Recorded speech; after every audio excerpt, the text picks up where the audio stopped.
Hi, I'm Tracy with Tracy's Easy Eats, and this is how I cut up a cauliflower.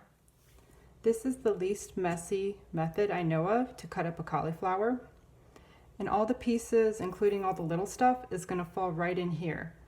This is the inner pot of my Instant Pot, but you could use any container similar to this or just use your kitchen sink.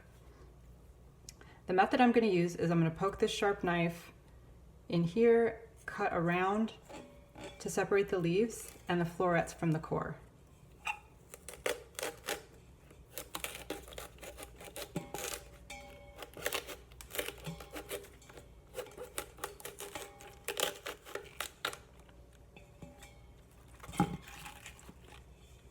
Now I can pull the leaves apart and the florets apart.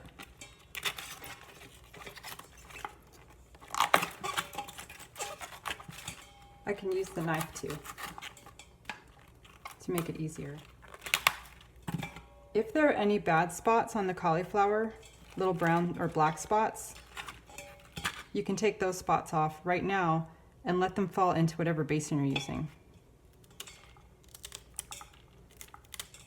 Next, I'm going to wash the cauliflower right in this container.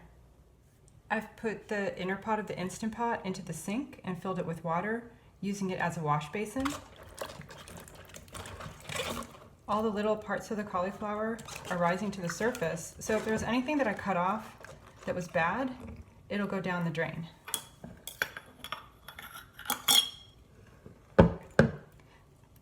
Any leaves that are good can be eaten, but if they have little black or brown spots, then you don't want that part of the leaf.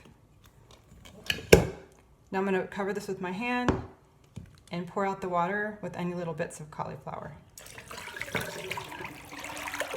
And what's left is ready to be eaten. Thank you for watching Tracy's Easy Eats. Until next time, keep it easy.